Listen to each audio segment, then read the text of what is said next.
Sorry, Ooh. time dot is just said like, okay, yeah, you can just we're just gonna jump straight from second 15 to second 18, and you'll be fine, right? What is time? How does it work? Yeah. So what's up? I'm good. What's up with you? I started reading a fucking like unhinged manga today. What are you reading?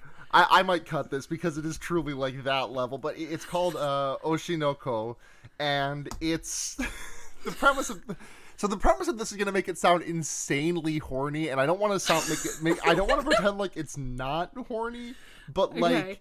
Because like if once I tell you the description, you will know someone somewhere is getting someone in the process of making this was getting off to it. But Oh, like the no. actual content is not has not been horny thus far. So it's about this doctor who works out who works at a hospital that's out in the boonies, and he loves idols, like idols, Yeah, like the yeah. yeah. Like, And one day his favorite idol shows up to his hospital and is like, "Hello, I am gregnant and I need to have this pregnancy taken care of out in the boonies because if I'm pregnant in public, the idol likers will decide to hate me." And he's like, "Oh yeah, I get it. That's fine." And so he helps her along with the pregnancy, but then the night that she's giving birth, he's not working, and he's just like walking around in a park, and he gets his throat cut, and then he wakes up reincarnated as one of her twin babies. oh my god. Okay, yeah. And it's so far it has been about like idol stuff and like child actors and things. Yeah. And like the it's- ethics. yeah, and it's like and about like how manufactured and fake everything is, and like I'm only 6 chapters in, so maybe chapter 7 might Might derail everything. yeah. So Because, like, that seems interesting, but also, like, there's some very psychosexual stuff happening behind the scenes. Right. There is like so. It's. I'm not recommending it. I'm just saying that I decided to experience it this morning. There is a very like the idol has twins, and there is a very funny scene in like the 3rd or 4th chapter where the twins are being left like the like 6-month-old twins are both left in the care of the idol's manager, and the idol's manager is like, "Oh, I'm going to take pictures of these babies and blackmail the idol for What the money." But then the babies like the babies can talk because they're adult humans in baby. Oh yeah, the other twin is also like this. Don't worry about okay. it. The babies pretend to be deities and say, "We are God. You are trying to get money. You are to just help our idol mother succeed in her job and also take very good care of us and coddle us because we are babies." I think this sounds great. Yeah, Oshi No Ko, if you want to read. Yeah. I'm told it's the same writer as, hold on, my friend of the network, Derek Great Big Sword, is the one who put me down this road. And he said it's the writer of Kaguya-sama, Love is War. Mm-hmm. And the artist is the same one who did Scum's Wish, which is not a thing that I've seen, but I've heard things about. Or read, I guess. But anyways, yeah, that's how I watched The Strangers and I read this. There's a lot going on there between those two. Really? What about you? How's your week been? I also rearranged my room last night. My computer's in my computer's in my closet, and now all of my wires are just like leading into it because I don't have enough space where my desk is now to put my computer on the floor next to it. Oh my god. So It's like you've rearranged your room but made it like worse. like really, I feel like I have less walking space now. That was me at the start of this year, and now, because I never put my clothes away either, so my entire floor is just a mess of like blankets and very large Pokemon plushies and clothes that I never pick up. Half of my bed real estate right now, literally half of it, is tiger stuffed animals. I love that. I also have like my gaming monitor that's just set up on this metal chair at the end of my bed, and the ones everywhere. It's like something off our male living space. It's terrible. I've been there though. I've been there. Rate my setup and people just immediately boot me. It's great. You've been banned from r/male living spaces. People's like, sorry, this is too bad. Sorry, you the cringe you posted is too hard. We cannot condone this tier of cringe. No. R.I.P. or whatever. But other than that, yeah, my week's been pretty good. It's been Christmas, so Yeah, Merry Christmas. yeah, Merry Christmas. It's been Merry terrible. Christmas.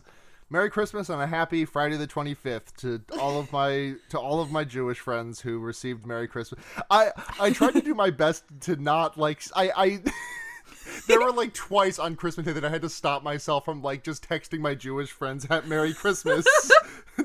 Like, happy a couple days after Hanukkah. How you feeling? Right, like you have a good time? You Happy Friday.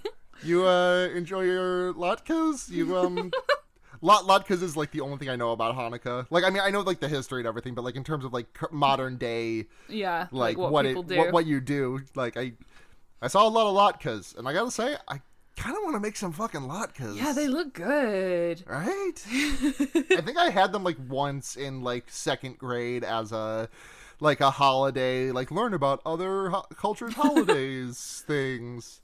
Like we did like Kwanzaa stuff too, I think, just to learn about. But I think there were latkes for the Hanukkah one, and that was yummy. I think. I wish that had been us. We did like dumplings for Chinese New Year.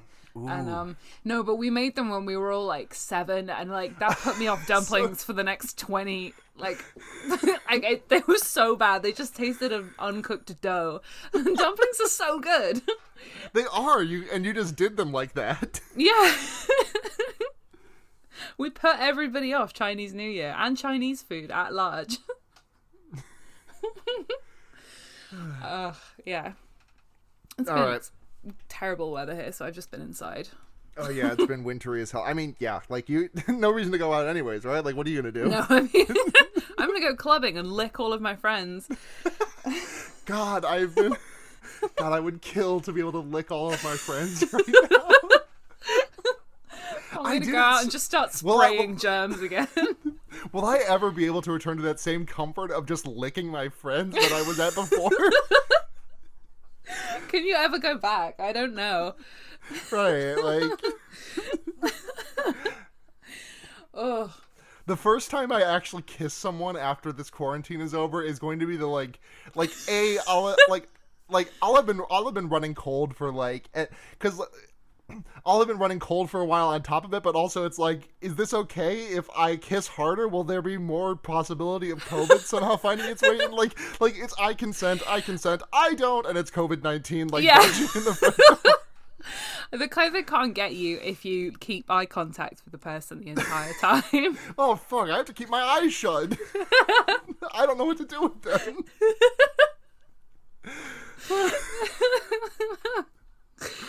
Oh, I do think about the kind of stuff we used to do before all of this, and it does make me go like, that was unhygienic. Right, like I drank after so many people. Yeah. Same. Not doing that ever again. Okay, but the one thing that I will absolutely like open myself up to COVID for, like the one thing, like once we're all set and it's like largely safe, the one like major transmission activity I would love to do is just sit in a circle around a campfire and just puff past that joint. Yeah. That's another thing, because I didn't even consider joints. Like, oh my god. That goes around so many people. Right? Oh my god. But listen, that's a risk I'm willing to take. You know, I'll lie down on those train tracks, and listen, if a train so happens to come by, listen. At least it hit me while I was smoking a fat doober. Okay, we should probably get into the episode. Yeah, let's get into this 10-minute cold open. Oh, that's how you know the chemistry is great. This is literally Yeah. the first time I've ever talked to you in my life, aside from our DMs, and we're just Unleashing something. This is truly tremendous. I think I really broke the ice talking about weird psychosexual reincarnation manga. Yeah, I don't know if we'd be as comfortable now if you hadn't done that, so I appreciate it. I really do. Yeah, really just accelerated a lot of things. Yeah. It's a real test. It's a real leap of faith type thing, because if the footing could have very easily crumbled and just ruined the rest of this podcast. If I'd have just been like, huh, that's crazy. Anyway.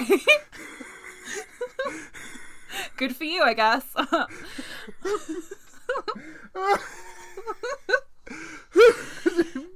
But you know what? I jumped and I landed on solid ground, and now here we are about to podcast. Leap of faith. Oh my god! I gotta wipe the tears out of my fucking eyes. Jesus. I can't believe we have to talk about a movie now and not just. I know, and it's this movie as well.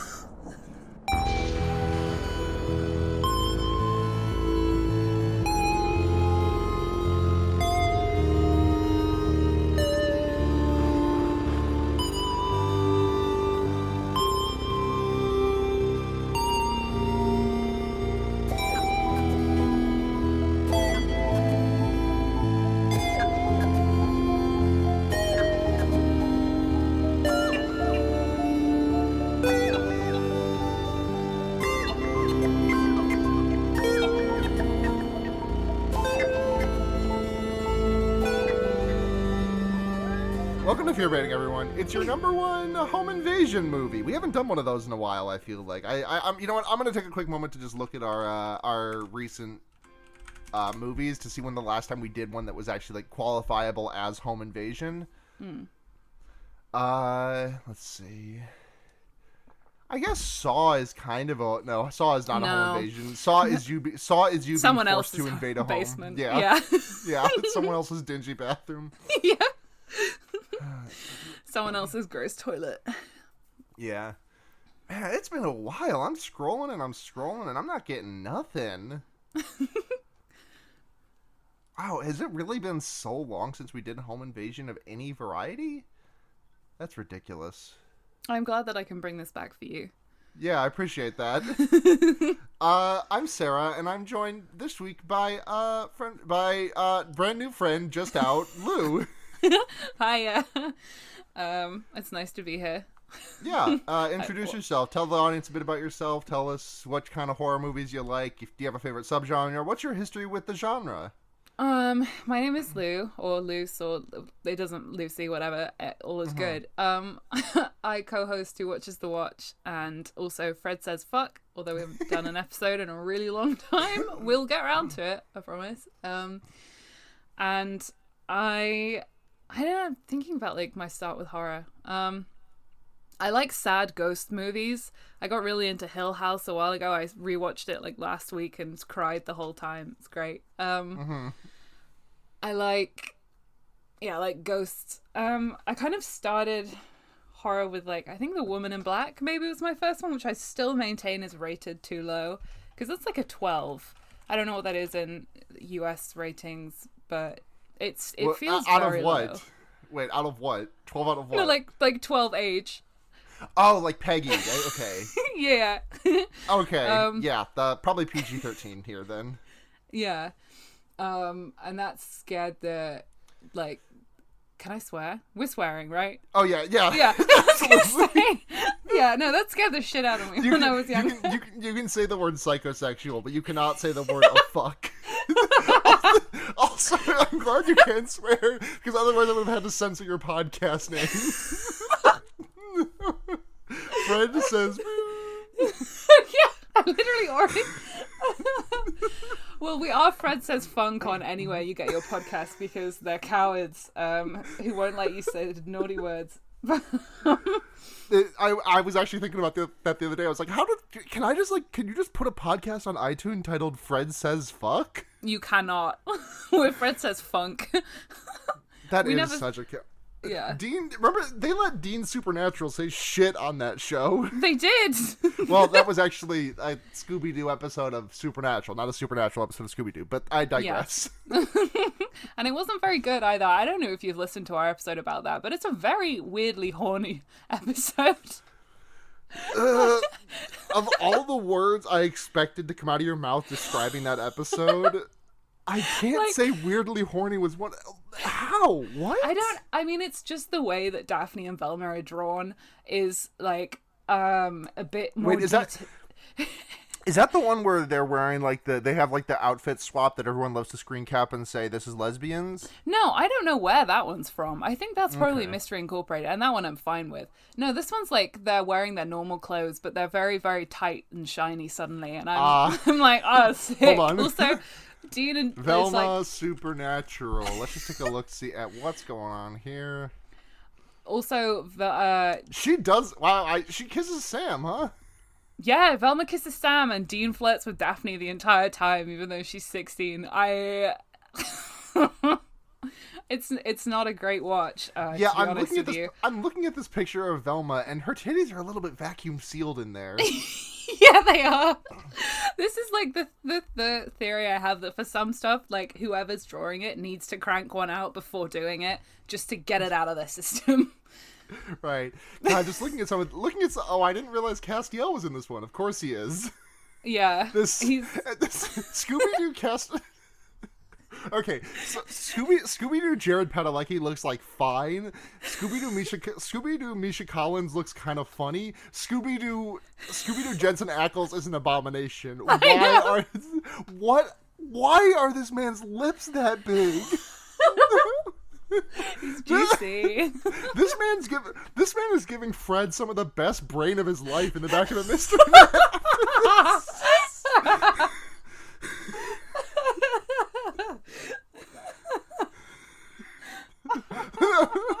Alvin and the Chipmunks, which one getting the best head? But it's irrelevant because all three of them are Jensen Ackles with his plush Scooby-Doo lips.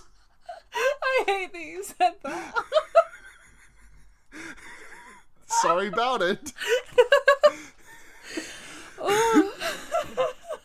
Oh my god. So we watched a movie this week.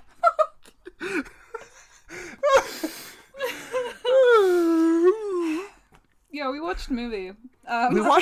We watched a perfectly mediocre movie. There were some good things about it. There were some things about it. Like, it's not mediocre.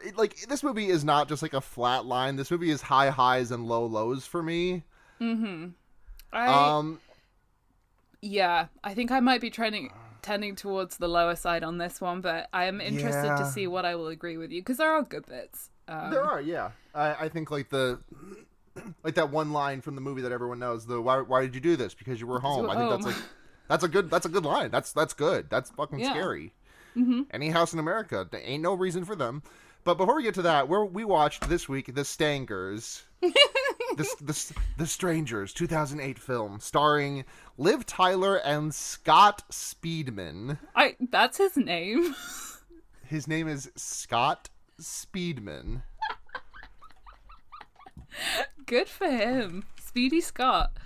Scott Speedman is like that's like that's a Thunderbird's name, like from the cartoon puppet show. That's a really good pull. That's a really my joke was gonna be that like Scott Speedman is like when Racer X wants to be out but also does not want to be like Rex. He's like I'm Scott Speedman.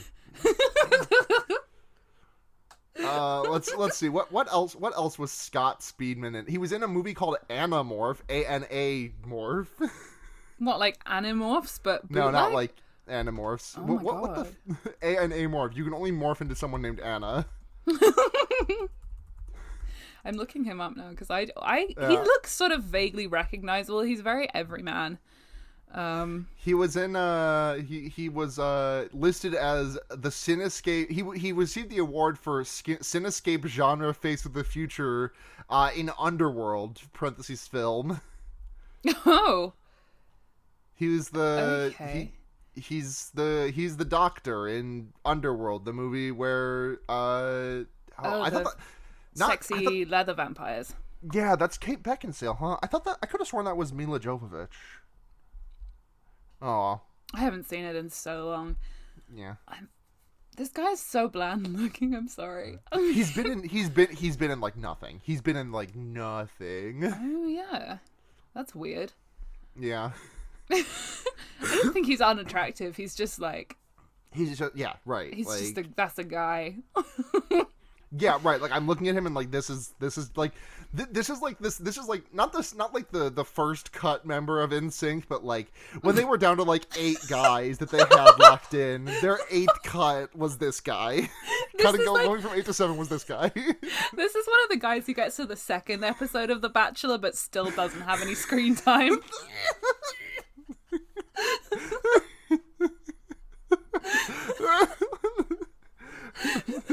Guy who received a callback for Jensen for Dean Winchester, but ultimately did not get the role. Looking ass.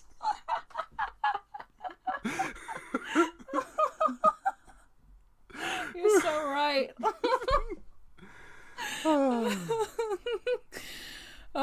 And Liv Tyler, Liv Tyler, who's like an actress. Mm-hmm. Do you know, I mean, we can talk about it later possibly, but I did like the barest amount of research on this movie. You know, she got tonsillitis filming this. What? How? Yeah. She was like, because she had to do so much screaming for it. So she like put her voice out and like overworked herself, which is, because I was rewatching it today and I was like, oh, she does sound really breathy. And like, there's this bit where she's coughing and I'm like, is that scripted or is that just like, just her having bad tonsil time? I don't want to say that like there's not an amount of screaming in this movie done by her, but like I gotta wonder how many times they had to shoot each scene if like this movie gave her because like like she's not bad in it, and like I don't think I think Liv Tyler could probably talk for an extended period of time without losing her voice, but and like I don't think there's a ton of screaming in this. Like there is some, but like about what you'd expect for a horror movie. Like this did not feel like a particularly screamy, demanding thing. So I'm wondering what that means about the reshoots. How many times they had to like do each take? Yeah, I wonder what's on the cutting room floor, like right. in terms of her yelling. But it's like watching it, knowing that, and she just had her voice is so high pitched and like breathy for so much of it. I was like, oh no, Liv. Yeah, but she's fine. She's fine. She took some time to herself after being Lord of the Rings. After giving me my gay awakening. Yeah. When I was 6. Was she I Am No Man? I've only seen 1.5 Lord of the Rings. No, she's just like sort of sexy elf. She's the woman in Lord of the Rings. Yeah. She's one of the 2 women with almost identical names in Lord of the Rings. Yeah. Oh, and Galadriel, fuck, I guess. J.R.R. Tolkien sure did make a very few women for characters that he wanted to be heterosexual. Mm-hmm. This hobbit's gay. Those hobbits are so... imagine being a homophobe and writing... like, I know that I sound like one of those Tumblr posts that's like, oh, when Trump is president, we can't have our John Locke anymore. But like, imagine being homophobic and writing that shit. I literally can't. Being that homophobic and then writing the tenderest love between men, it's... And then Frodo just marries some bumfuck nobody. I know. Well, Frodo just like fucks off to go on holiday somewhere and sounds like guess I'll marry the woman who I was supposed to marry, I guess. That is like, I think that might be like the ultimate no homo. Like the number 2 is Persona 4, which like no homos so hard that it like untransgenders another character. Oh my god. Oh my god. Number 1 is Lord of the Rings. Oh my god. That's I did not know that about Persona 4. That's, I think, a hate crime. Yeah, Persona 4 has some we cannot get into this. Persona 4 is my Manchurian candidate activation phrase, but instead of it making me kill the president, it makes me just get really angry and talk about how badly the gay shit was done in there, and how they just like noped out, like just backed the fuck off of like a good trans character to A, detransition them, and B, make them heterosexual woman with big boobies. The character, okay, I'm sorry, I will not go on about this, but the character in question, who they detrans, he literally binds his chest. He literally binds his, oh like, my he, god, he and then like, they with give bandages. him giant boobs. Like, I don't think they, like, do it in the official art in the game, but there is literally a scene where all the girl characters and this character are looking at each other's medical charts, and one of them is like, whoa, this guy over here's got the biggest bazongalongs of us all. Oh my god, I hate that so much. It's not a good... woman who has a Persona 4 tattoo on her, it's not a good game. It's a complicated relationship. It's a game that I consider important but not good. This is the longest I've ever gone on this podcast without talking about the fucking movie, except for like one episode where we just spent half an hour talking about Horizon Zero Dawn at the jump. So all my podcasts are like this. I think it's just my effect. Let's talk about the strangles. You do have an incredible chemistry aura that like I said it earlier, but like this is literally my first time talking to you with our voices. Like pretty much everyone I podcast to, I have some like relationship with beforehand of some variety. But in this case, it was just you DMing me out of the blue one day, being like, "Hey, I'm a friend of Chaz. Can I come on your podcast?" I was like, "Yeah, I love Chaz. Come on." Please. Like you doing the finger, you doing like the finger pointing thing at my guest sheet and be like, "Is for me." And you know what? It's for you. It's for me. We watched The Strangers today, which is about like a couple's about the worst way a proposal could go. Yeah. And home invasions. Yeah. The way this movie starts is so fucking funny to me. I'm sorry. Yeah, like this fucking narrator, like he's not. It's not Lawrence Fishburne, but it sounds kind of like Lawrence Fishburne, and it's like it's like the voice at the start of every episode of Law and Order. Dun, dun, yeah. Like in the criminal justice system, there are two types of people: people who have their homes invaded, and people who do the home invading while wearing a freaky deaky mask of some variety. These are their stories. Dun dun. That's exactly it. But it just completely sends me because he's there like, this story it's inspired by true events, which I think in the realm of like, this story is based on true events, this is inspired by true events is like the least true. Like this is inspired by true events is a quote from like every story ever told. Yeah. Like the epic of Beowulf was certainly inspired by some true events that happened to the author of Beowulf, who I can't remember off the top of my... Is Beowulf the one that Chaz loves? No, that's Gilgamesh. Gilgamesh, yes. Sorry. Someone's not been standing Enkidu hard enough. I haven't. Well, I mean, to be fair, I did intentionally pull Beowulf. No, I was not trying to pull the thing Chaz stands.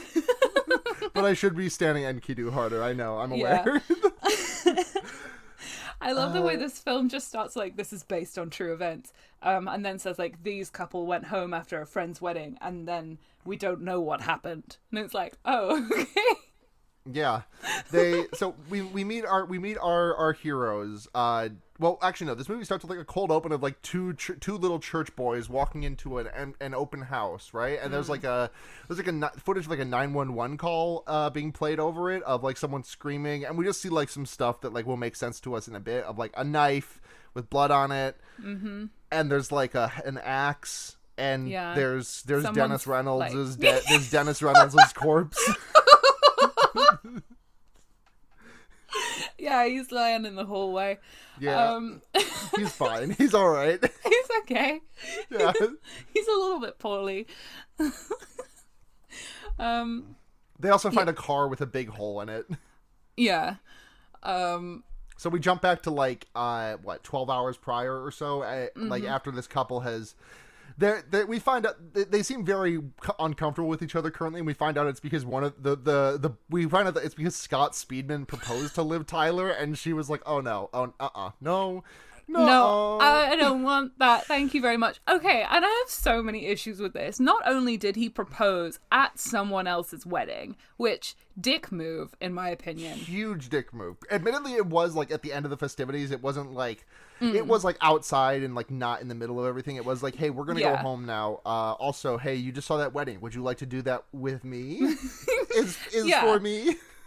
It's for me. So yeah, like not the worst it could have been, but also he proposes in a fucking car park. He just like carries her outside and they're stood next to a car, and he doesn't even get on his knees. He just like he just like gets her to look down, and he does like the circle game with her, except for instead of the circle, it's like a wedding ring box. And got him. He's not down on the knee. He doesn't even open the box. He's just like, hey, how he's just like, guess what's in here. He's just like, hey babe, how you feeling about this one? And she's like, oh no. And he's like, okay, well, I understand. We still have to go to this cabin in the woods. We still have to go to we're still going to go to my parents' house, and which I have done up because I thought you were going to accept my proposal. There's like roses everywhere. She's crying. It's honestly kind of funny. I know. Oh, it's just like her smoking outside, and he's like walking in the house, and she looks at him and then gets really guilty and just stubs it out and comes inside as well. And I'm like, oh baby, no. Why you propose to her? She says no. You get in your car. You drive to your dad's.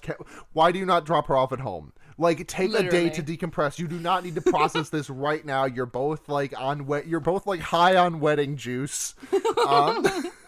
Like, just go take a rest. Don't do your vacation or whatever the hell you're trying to do. Just like have an honest talk about the relationship. Just because marriage isn't right now, it doesn't mean it won't be right eventually. Exactly. And even if it's not right eventually, that doesn't mean you guys have to stay apart forever. Maybe she just doesn't like the idea of marriage. I know plenty of people who are like that.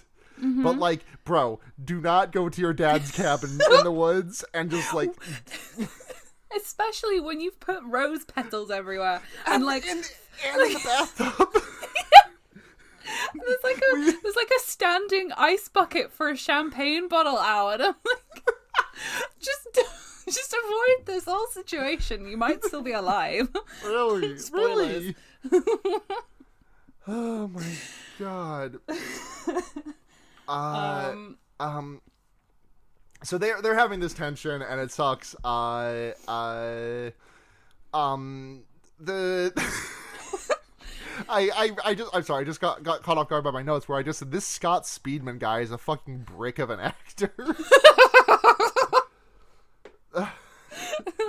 I'm not giving anything back. They still have feelings for each other, I guess, because it's complicated, you know? They changed their Facebook relationship status. It's just, she gets in the tub, she takes off like her nice flower, like purple gown and has a bath, and he calls Glenn Howerton, and says, hey, can you pick me up? Yeah, bro, please come pick me up, I'm so scared. My wife is divorcing me and we haven't even got married yet. He's like, can you please teach me the Dennis systems? He says, Dennis, can you please don't let my wife divorce me. I can't become epic divorce man. I'm too young. But little does he know, he's about to become epic dead corpse man. Oh, nice. Good joke. And so there's someone at the door, and she bangs on the door, and is like, they open it. It's like super early in the morning at this point. It's like 4. Yeah, they open it, and they're like, "Hey, what's up?" And she's like, "Is Tamra here?" And it's okay, bye. And that's neither their name, so they're like, "No, that's not. No." And like, there's the light bulb on the porch is out, so that her face is like completely hidden, which is like. I don't want to sound like I'm complaining that the movie did not show me these characters' faces. At the end of this movie, I was actually going to be really mad if they did show me their faces. Yeah. But this just feels like the lighting in this was like you would have been able to see her face even without that porch light. Like Yeah, the entire house is lit from the inside. Right, her face is like her face is like cloaked in shadow. But yeah, go on. Oh no, I was gonna say I do like one thing I did like about this interaction is that she's there like when she goes to leave, she's like, "Okay, see you soon." Yeah, And they're both like, that is good. That was strange. I'm sure she didn't mean anything by it. Okay, let's go back to having tension, I guess.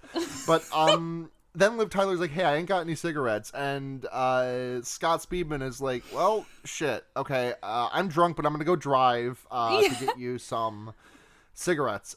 Peace out. Have fun while you're here. You're on your own."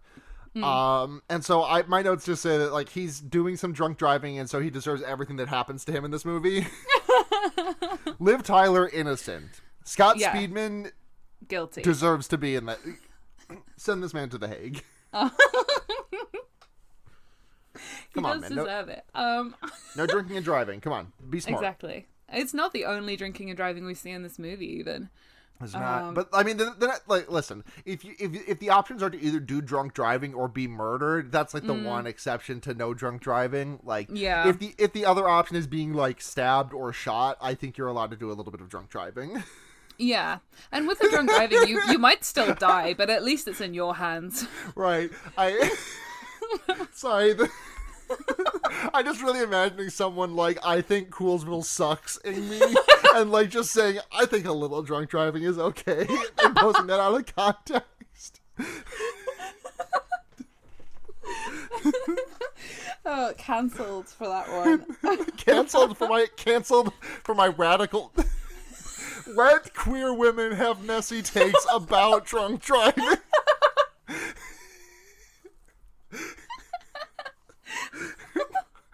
Oh.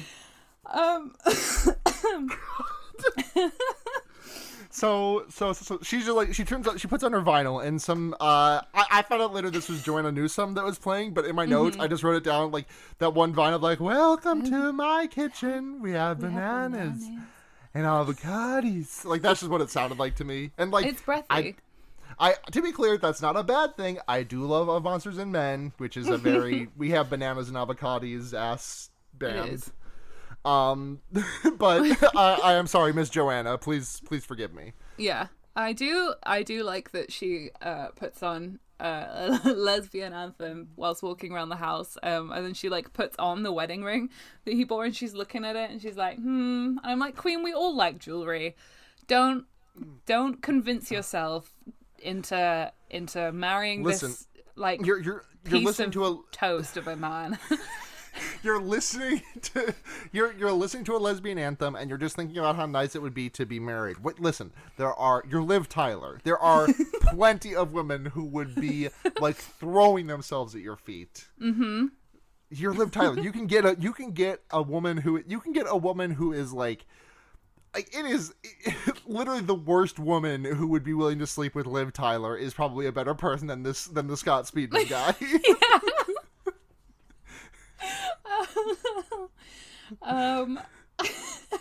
They got but you know what maybe I take that all back. Maybe he just gives good dick. Maybe he does. We'll never know. Maybe do you think Scott Speedman eats pussy? not the actor, but the character in this movie that I'm just calling Scott Speedman. I don't think this character this character does not eat pussy. Sorry. He does not eat pussy. He does not give good dick. He does not do much of anything. No. I took him like 4 pumps of missionary kind of guy. Yeah. They're both into letting this develop, but the thought of starting over always sounded so much better ass relationship. Sorry to quote the front bottles of my podcast, but also it's my fucking podcast. Eat my ass. You're allowed. But then someone's at the door again, and they're like, "Hey, is Tamara there?" And Liv Tyler's like, "No, you already been here. Bye." She's a little freaked out. She's a little okay. And there was a really, really, really good shot that comes up right after this where she's like, "Okay, I'm gonna go to the kitchen, get myself a glass of water." And we just like see this wide shot of her standing next to the sink, and in the background we see like a man with a bag on it. We see a man with a bag on his head who in my notes I just call Sack Boy. he's just like standing there in the shot for super duper long, and like she does not notice him. The camera does not draw attention to him. He's like in the background. He's just there. Then the camera cuts away and then cuts back to that exact did Craig just quit on us? Mm-hmm. Craig, you fucking Craig, please. Absolute shit stain of a of a bot. Robot. Yeah. I'm sorry to be mean, Craig. Where was I? The good shot. It is a good shot. Yeah. And then it cuts away and then it cuts back and he's not there. Which I think is really, really cool. Yeah. And then he's I not will there. say about this scene though, she's like stood in the kitchen with a glass of water and a cigarette. She has like she's got him. Yeah. She had to get him out of the house. She did. She's like, I gotta listen to Joanna Newsom for a bit on my own. Babe, I need you to fuck off. I have to remember my experimental college days and how much better those were than anything you've ever done for me.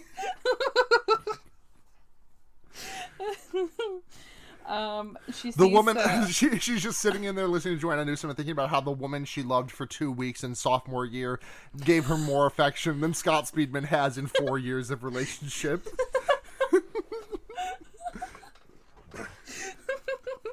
Yeah, he had to leave. He had to be out of the house. He said he wanted to go for a drive anyway, so. Yeah, he wanted to go drunk. He wanted to go play some drunken crazy taxi.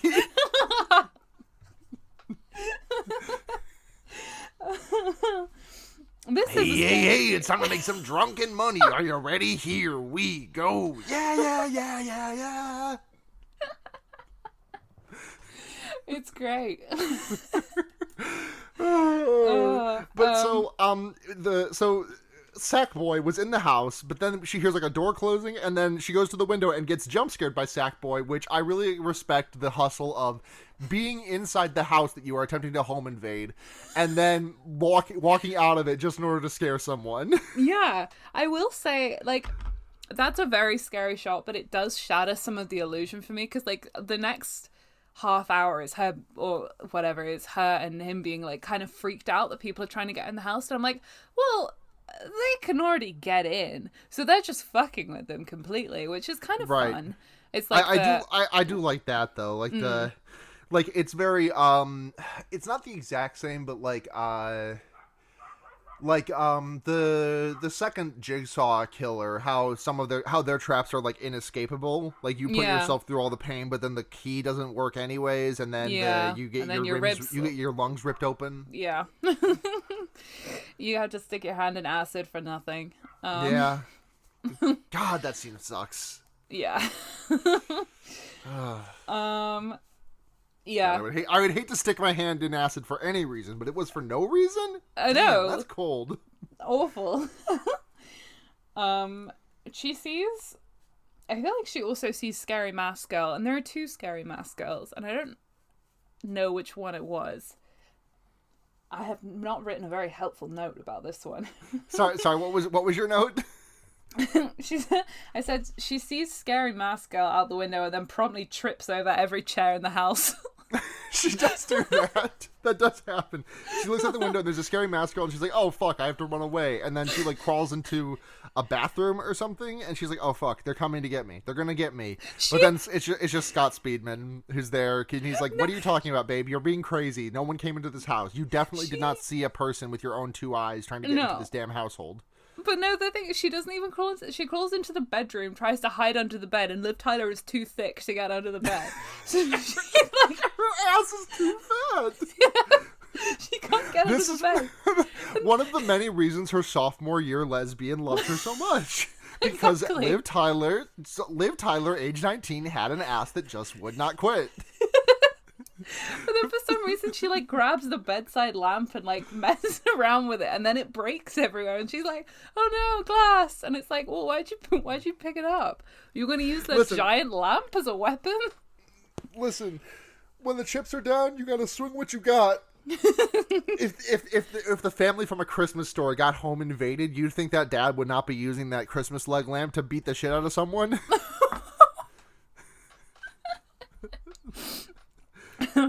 Trying to think what I would be able to beat someone with just in my like immediate field of reach. I have like a 32-ounce cup of coffee mug that I could pop. Like the handle's really big, so I could probably get a really strong grip on that. And like, but this is like a one-time use clonk. But like, I could get a fucking hit in with sometimes this thing. a one-time use clonk is all you need. I've got like an electric fan that'd probably work. Needs to be something like, I don't think you can do a two-hander like in a situation like that. I think you got to be able to swing with one hand. Yeah. You got to be able to dual wield. Yeah. You got to be able to just you know that gif from The Simpsons of like Bart and Lisa just standing close to each other and swinging their arms without actually touching each other. That's what I'm gonna do. Just create an impediment. I cannot hit you if you do not approach me, but you cannot approach me without getting hit. I will swing until I have to, as long as I have to. I have seen a video of two guys doing that in their kitchen, and it was one of the most homoerotic things I've ever seen. You construct intricate rituals that allow you to just barely not touch the flesh of other men. God, fuck. But the thing is being agonizingly close to touching the skin of other men versus touching the skin of other men, both extremely erotic in two very different ways. Yes. If there's a man you can't touch, damn. That's sexy. Anyways, so Scott Speedman comes home and is like, "Babe, you're being crazy. Nothing's happening. You are cuckoo for Cocoa Puffs. Sorry, you are just saying absolutely wild shit. But let's try and get out of here anyways." She's like terrified and crying, and he's like, "Seems fake. Yeah. You know what women are like." Yeah. And so they're like, well, let's just go drive. Let's just go for a drive. And they get in their car, and is this when there's a hole in the car? Was there not a hole in the car before when he got back, right? No, there's no hole in the car, but then, like, they do look out the window, and I want to say one of the mask girls is, like, stood in front of the car, and he's like, Yeah, listen to my non-wife. Because they look outside and they see someone standing in the among the trees like 50 feet away from the house. Yeah, and they're he's like, I'm talking. gonna talk to her. Yeah, they're just like, oh, she's just standing there menacingly, and then they look back and she's gone, and then they're like, okay, let's go drive. But they get their car blasted by Dollface, the mask lady. Yeah. Yes, and they retreat back to their home, and this is when Dennis Reynolds enters the picture, right? I feel like they faff around for a bit. Yeah, no, they do. They faff around for a bit. They like go into the bedroom, and then the like scary strangers have written "hello, hello, hello" on the windows in like lipstick or something, and then they start shooting paintball guns at them for some reason. And he's like, okay, no, fuck this. My dad has a gun somewhere, and he finds it, and they like get into this little cupboard. And they think they're going to get attacked, and he's, like, trying to load it, and he's like, I don't even know how to load this. And she's like, but you said you used to go hunting with your dad. And he's like, that's just something that I said. I do like that. That is fun. Yeah, I thought that was a good little character insight, I thought. Yeah. Yeah, and then Dennis Reynolds shows up. Dennis Reynolds rolls up, and he's the guy that Scott's called earlier and was like, hey, dude, can you come get me? And so he rolls up like super early, and he like tries to call Scott Speedman back, and is like, hey man, Dennis Reynolds, I'm here. I got here a little early. I'm gonna just come inside, find you guys. And then he like walks into the house, and he gets like stalked by Sackboy, who looks like he's about to hit him with an axe. Yeah, he's also like drunk. Like he turns up in the car, he's like, what's up? It's me. Basically my exact character from It's Always Sunny. It really takes, I think it's very funny, and I do like this bit, but it really takes me out of the movie because he basically is just playing Dennis. Like, I think that what the hell's his name? I just had it. Glenn Howerton. I think Glenn Howerton's like a good actor, but it's also like I think he will forever be the hardest one for me to divorce from his Always Sunny character. Either him or Charlie Day. Like, one of those two is just going to be like, I will never be able to unsee that. Yeah. Yeah, he's like walking through the house looking creeped out. Because this is where he gets the hole in the car. Because he like pulls up and is on the phone to him. And then someone smashes... He sees a hole in the car, right. Yeah, and someone smashes yeah. his front window, and he's like, I guess I'll go inside. And so he's walking down the hallway, and he's getting stalked by Sackboy, who's like raising the axe like he's about to hit him if he turns around. And he almost turns around, but he doesn't. He keeps walking, and he rounds the corner into the bedroom where Scott Speedman and Liv Tyler are. And he's like, "Hey, guy," and then his head gets blown off. I laughed out loud when I It's saw so that. funny. It's like the comedic timing of it is just so perfect. It's like, so good.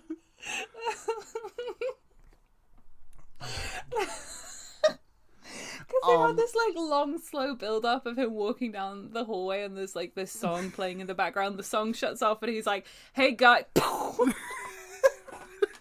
like, just about to open his YouTube video. Hey, guy. Wasted. Just absolutely obliterated in the home invasion. Oh my god. There is so this is when they decide to split up, right? Like because Scott is like, okay, I'm gonna go out there, and they open the window to look, and they've like the invaders have like written "killer" on the window, like as soon as Dennis Reynolds' face got blasted. Sackboy was like, "Okay, girls, that was hilarious. Go and write 'killer' on the window." That Yeah, really go taunt him messed for up. it. Fly, my pretties. Yeah, he really wants to go outside. He keeps being like, yeah, I'm gonna go outside. You stay and hide somewhere, I guess. We know they can get in the house, but I'm gonna go outside." Yeah. So he just like fucks off, and then we're like we just hang out with Liv for a bit, right? Mm-hmm. Yeah. I think she changes. She decide why does she decide to go outside and like trace into the woods? I think she hears a gunshot. And she's like, "Oh shit, Mike. Mike is Dennis Reynolds. Scott. Oh shit, Scott Speedman. He's in trouble." And she like takes off running, and like she like falls into like a little like what's the word? She falls in like a ditch and just crunches her leg. Ugh. Like it made a bad sound. Yeah, it was like someone snapping a piece of celery. Yeah. I ooh, bad Not image. a good one for you. Yeah. She's changed at this point as well. She's no longer in her like nice purple dress. She's wearing like plaid, which girl. she's living her lesbianism. She is. She's like kind of crawling through the woods. I think she find like their weird shed. Yeah, that's where she finds the radio, and then she's like, "Oh fuck, I found a shed. I'm gonna radio for help," and that's where the 911 at the call at the start of the movie happens. And it gets cut off because Dollface shows up and swings an axe and obliterates the radio set, and she's like, "Oh, okay, guess I'm gonna fuck off back to the house." Just and then the next 10 minutes, not like 10 minutes, the next like 5 minutes is just her hiding from Sackboy, and then Sackboy is like, "I will sit at this table and have a nice cup of coffee," and then I will jump scare the woman in the closet with the slatted windows like in Halloween. And then she's just like, she's beaten and she gets knocked out, right? Yeah, she gets like suplexed against the wall. Right, and then they're like, "You're gonna die." Yeah. They like drag her, and then she passes out or something, and there's a scream, I think, and then it cuts to black. And then when she comes to, it's like she's strapped to a chair next to Scott Speedman. They've changed her, I think, because she's wearing the purple dress again for this last scene. Which... No longer lesbian. No. The Joanna Newsom is over. Yeah, and they're like all tied up, and the three strangers stood in front of them looking creepy. Yeah, they're just like, "Hi, we are the Joker." Yeah, we three kings of Joker Damar. Bearing knives, we traveled so far. It's really and good. they're like, and this is where we get the, "Hey, why are you doing this?" And they say, "Because you were home." And then they take off their masks, and we don't see their faces, thankfully. I was going to be really pissed if they did show face. No, I think that is good. But they start stabbing the shit out of them both, and then we leave because all three of them leave, and they're like, they fuck off, and they run into the church boys who we encountered at the very start of the movie in that before we flash back to the events in the movie, and they're just like, hi, and the woman's like, can I have a pamphlet? And the kid's like, are you a sinner? And there's just like a minute of silence. She's like, sometimes. And then he takes, and I was thinking how funny it would be if like it was a chick tract that he handed her. I have one of those somewhere. I went to Florida, I think it was, with my family. I don't know, like 10 years ago, I think. And this was like when I was like first coming out as like not cishet. At the time I think I thought I was like just like a bisexual man or something. Hadn't quite figured out my genders yet. Yeah. Frankly, still haven't figured out my genders. There's a lot of genders to work through. But I was like, yeah, sure, I'll take a chick tract. That'd be pretty funny. And my mother despised it. And I don't know why. I thought it was hilarious. Like it was just a lot of hatred in that funny little comic book. And then the church boys, they find the house and they go inside, and Liv Tyler's there. They like reach out to touch her corpse, but then Liv Tyler is alive still, and she grabs one of the church boys' hands and screams, and that's the end of the movie. Yeah. I do want to say, there's the bit just before, or like whilst Scott Speedsman is getting stabbed, just before Liv Tyler gets stabbed, and they're like holding hands, and she looks down and she's like, look, I'm wearing the ring. She still does not say yes. She just says, I love you to him, and then they both get stabbed. It's pretty funny. Yeah. It's like, even this did not make her want to say yes to you. In your last moments, she's still like, nah. Yeah. Yeah, and then jump scare at the end. Yeah, we get the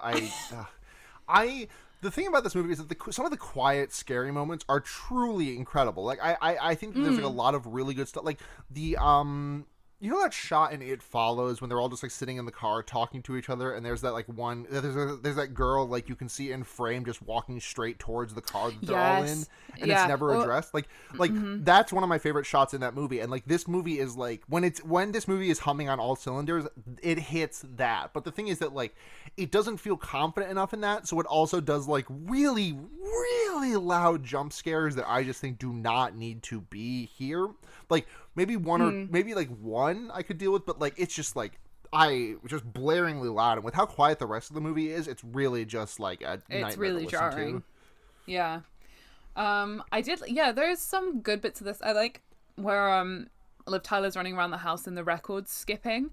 That's good. And then it like turns off and it's like, ooh, who's done that? And it's Scott Speedman, but it's like the kind of fake out is pretty good, I think. And also the sound is so like repetitive and annoying that it just sets your teeth on edge. Yeah. Yeah. So on a scale of 0 to 5 Joanna Newsom vinyl records, how many Joanna Newsom vinyl records are you going to give this movie? I think I'm going to give it a 2 because I think there are some good moments, but I am also obsessed with just like out of shot the strangers in the mask just like running really quick to like get out of sight for when the main characters next look outside again. I am really enjoying that. Yeah. And I think the Dennis Reynolds thing was very funny. And I think it was unintentional, so that's taken away from it for me. But I did personally enjoy that. I'm gonna give this one an East and a Milk-Eyed Mender as well. Just a twofer on this Joanna Newsom vinyl. Finding out that also looking on Joanna Newsom's Wikipedia page, finding out that she was in Pop Star Never Stop Never Stopping as a steampunk doctor, which like that makes sense. She is married to Andy Samberg. Oh my god, is she? Wait, did you not know this? No. Yeah, they've been married since 2013. Oh my god. Right? Oh, I'm so glad that I got to be the one to tell you this. That's it's such a brain melt. Like it's in the same way that like when I remember that Karina Longworth, the host of You Must Remember This, is married to Rian Johnson, the director of The Last Jedi. Yeah. Oh my god, I'm looking up the photos of them now. Okay. They have a kid together. The kid's 3. Oh my god. Oh. So we got questions. Yeah. Let me pull up the questions. Oh, we got a lot of questions. Holy hell. Oh my god, dude. First question from @flourishcaster_ asking me about #landback, who just says yes with a lot of exclamation points. Thank you. They also John also asks, hey, I've had an internal debate on an aspect of home invasion films. If the invader is supernatural, i.e. ghosts or aliens, does that strictly count as a home invasion film? I've always seen home invasion as strictly realist in nature. I think you can like bend the rules a little bit with home invasion. Like I'm not saying it has to be 1000% based in reality, but like if you go above like a 25-75 split of like unreality to reality, it becomes like a slightly a modification of the genre to me. Yeah. I'd still probably like it, but like not in the same way. I think I would say for ghosts, no, because they're usually tied to a location. So I feel like it's their house. Right, you're doing the invading. Yeah, exactly. Whereas with something like vampires who are like trying to get in, which I think would be cool, that's a home invasion, I think. Right, yeah. E.T. is a home invasion movie, thanks. Question 2, are you a sinner? Yes. Yes, sometimes. Yes, always. Often. Chaz, clown emoji, elephant emoji, @Helmomet asks, what if rather than home invasion, it was home evasion? That's when you're a patient on the TV show of House and you don't want the doctor to diagnose you, so you just run away from him. Your home evasion. That's when you're Moriarty trying to not get caught by famous detective Holmes evasion. Yeah, the anime of Moriarty the Patriot is all about home evasion. Fuck, are you familiar with Moriarty the Patriot? I'm not, unfortunately. I talked about it on last week's episode as my recommendation, but fuck, it's so stupid and it's so good. it's okay. So Moriarty and Sherlock are both sexy 20-something bishonen, and Moriarty is like he is an anti-capitalist, like because he was an orphan. He was from the streets and he got taken into a rich family. And he despises the way rich people treat poor people, and so he helps poor people do crimes against rich people who have wronged them. Oh, fuck yeah. It's Dan so Moriarty. Good. Moriarty the Patriot fucking rules. I know I recommended it last week, but I'm also recommending it this week. To you specifically. Okay.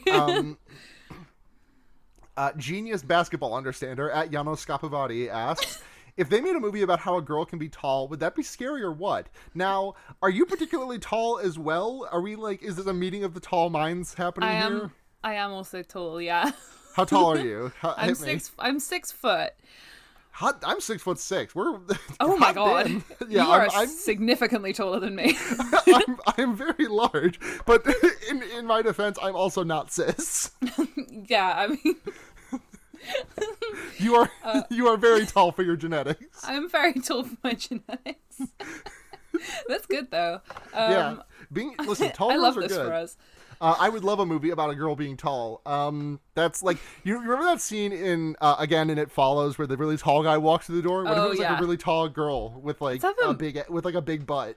Yeah, I mean, I have some good news for you. Have you seen Netflix's Tall Girl? There's a movie on Netflix called Tall Girl. Oh my god, how have you missed Tall Girl? The movie How have you not? Okay, oh my god. You Right. Imagine there was a movie about how it's tough being tall. I can't believe you... This. Oh my god. This movie about how hard it is to exist as a very tall girl. Yeah. She's like straight and cis and white. This movie is like she's complaining to her black best friend that she has it tough because people say, "Hey, how's the weather up there?" And it's like, what? The main character's best friend in that movie is played by a man named Griffin Gluck. which is just really a tremendous name. Isn't he the one from yeah, he's in I was about to say American Psycho. American He's Vandal in American as Vandal, well. yeah. Good God. Griffin Gluck, what a name. You gotta watch this movie. The sister character in it is like insane. I will definitely have to make some time to watch Netflix's Tall Girl. Please. Janos Scapavati also asked, what spooky mask would you wear to do a home invasion? Now, for me, I think like my go-to for this would be like in a Your Next style, where I would be definitely wearing a tiger mask, but I think that like makes it a little bit too easy to identify me. So I will instead wear the mask of a man that I fucking despise, and I'm just gonna walk in there rocking the Ronald Reagan rubber mask. Oh my god. That is scary. What if there was a Ronald Reagan standing outside your house? What are you gonna do now? Just vote.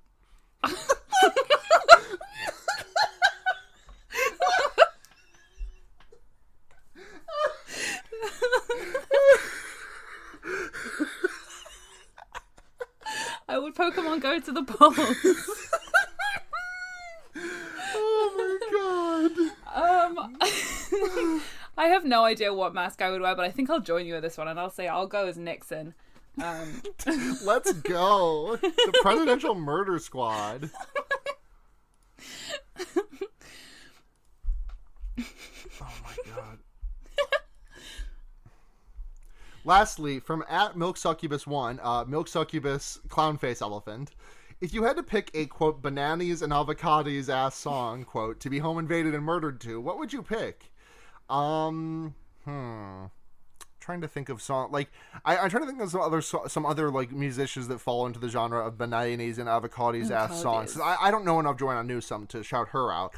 And I don't want to just say like the I mean, I know all of the songs on Monsters and Men's first album, but that's not really. Let me take a look at that track list real quick, because it's been a minute since I listened. I'm sure I'm forgetting a song off of it. I don't know if I listen to that many bananas and avocados music. Yeah. I like Joni Mitchell, but I think she's a bit stronger than that. Yeah. Hold on, I need to listen to this Monsters and Men song if it's. Yeah. Okay. From Finner is gonna be the one that I pick. God, I know like every Iceland, every word in Iceland is like just like this, but looking at the writers on any given of Monsters and Men song is just like. That's a lot of letters in there, bud. You got a lot of extra letters. What is that? You know what? What does that one with the line through it mean? I don't. What's this one that looks like it looks like it's neither a lowercase b or a lowercase p. It's like that, but like the bump is in the middle. It's. I don't know how to say that one. You go. So, what was your pick for? I don't know. I'll go with A Case of You by Joni Mitchell. Okay, all right. That's it for questions. We do recommendations now. What do you have to recommend to the listening audience? It does not have to be a movie, of course. Festival Tour Girl, but what else? Okay, I'm gonna recommend the TV show, a Netflix Spanish TV show, Elite or Elite. Not because it's new or it's got a new season out, but it's fun and I really enjoyed it, and not a lot of people I know have watched it. So if you like Spanish, it's good. It's got like murder, there's mystery, there's sexy times. It's fun. I'm sorry. What was it called again? My brain went empty the instant you said the name of the show, and then and then it came back a second later. Elite or Elite. Gotcha. Okay. Cool. My recommendation this week is not going to be Oshi No Ko, despite the amount of time we spent on it. And I'm not editing this one, so I'm saying the name of the manga so many times that Blair will either have to cut all of them out or leave just it all leave in. it all in. Yeah. What am I recommending? I mean, God, what am I recommending this? What did I do this week? I did Christmas. I practiced volleyball. I'm playing Hollow Knight again. That's a good video game. You know what? I've been playing TF2 with my friends lately. Team Fortress 2. I've been like playing like most nights with a couple of friends of mine from online, and you know, That game runs like shit. Like that is one of the worst. That is truly one of like one of the worst running games I have played. But that game's good. I like that game a lot. That game is fun. I've never played. It's fun. Yeah, so go play some Team Fortress 2. Very little known game. Many forget about it. I think that's it for podcast. So Lou, where can people find you online? You can find me on Twitter at Diplodocus, like if it was a dinosaur, but it's bro. You can find me on Who Watches the Watch, Terry Pratchett Discworld reread / watching podcasts, and also on Fred Says Fuck, which is on Fred Says Funk on everywhere you can get podcasts because of censorship, which is about Scooby-Doo. And what else do I do? You can find me there. You do posting. I do. I post, yeah. That's about it. That's okay.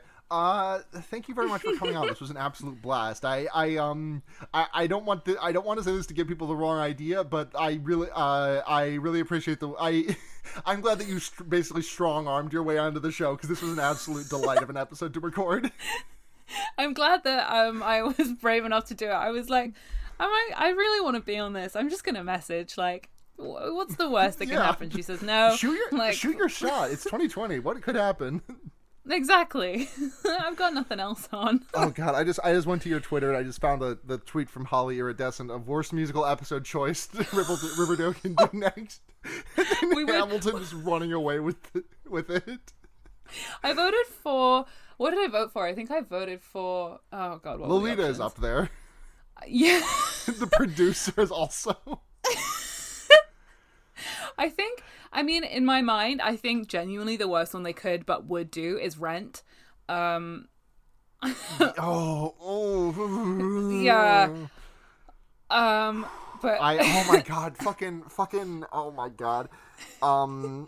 Who is doing Light My Candle? Who is that combo? Okay, I'm doing big brain shit here. Betty and Veronica doing Light My Candle. Oh, we wish.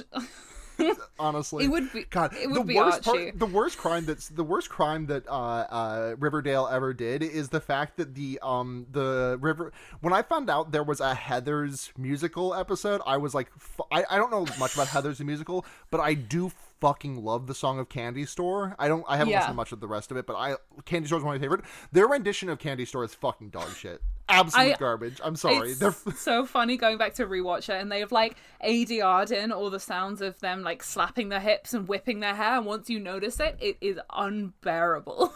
Right, and also like the extremely censored version.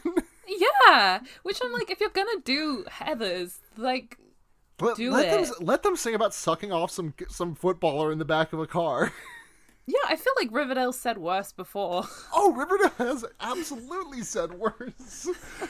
Sorry, we need to stop this before we turn into a Riverdale podcast. Thank you so much for listening. If you want to support our podcast, patreon.com/fearbaiting. We're at fearbaiting everywhere else. Also, $1 a month. If we get the episode up early, you can listen to it before Monday at 11, which is when we normally have them up most days. Sorry about last week. I got lazy because I was tired. $5 a month gets you your name right on the podcast and a brief message if you'd like to send one. $10 a month, all of that, and you get to choose a movie for us to watch. Thank you very much to Ducky Aisha, Paul Moran, Kit Spindler, and Michael Kaiser. We love you all so much. Thank you to Seda for providing our intro and outro music. Find them making music under People You Meet Outside of Bars, or head to gaygothvibes.online for more of theirs. Thank you to Blair for editing this podcast and editing most weeks. We love you, Blair. Follow him on Twitter at BlairKitch. Thank you to Matt, GameCube, and Noisepace.xyz for hosting this and so many other great podcasts. Sorry, they don't have any good. They don't have any good episode productions podcasts on them, which is frankly a shame because we would love to do GE. We would love to collaborate with GEP, but unfortunately, our houses we are two houses both alike in dignity. Are we like? Do we have dignity? I don't think either of us do. But if you want to listen to some more great Noise Space podcasts, check out Kyle XY. It's a podcast about Kyle XY, done by friends of the pod, Sam and Jordan. You can also check out my new podcast, Special Grade Snacks. It's about Jujutsu Kaisen, my current hyperfixation. It's a really good anime. The first season of it just wrapped. We're doing a season ender episode next week. Listen to The Wonder Years, which is my Animorphs podcast I do with the aforementioned Blair and Seda, and check out Henry Kissinger's Pokemon Going to Die, the Leftism podcast that we do. I think... Oh, yeah, I'm on Twitter at Sunhatzhenya also. And SUNHATZHENYA. I think that is everything. Mm-hmm. So, do you know what we say at the end? I do. Okay. So, I'm Sarah. If I get it wrong, I'm sorry. It's okay. I'm Sarah. And I'm Lucy. And remember... You can put a fucked up guy anywhere. Including in the background of your shot. Or including in the background of your bedroom. Oh no, turn around. Ah! Good night, everyone. Good night. That was great. Okay, I'm stopping my recording.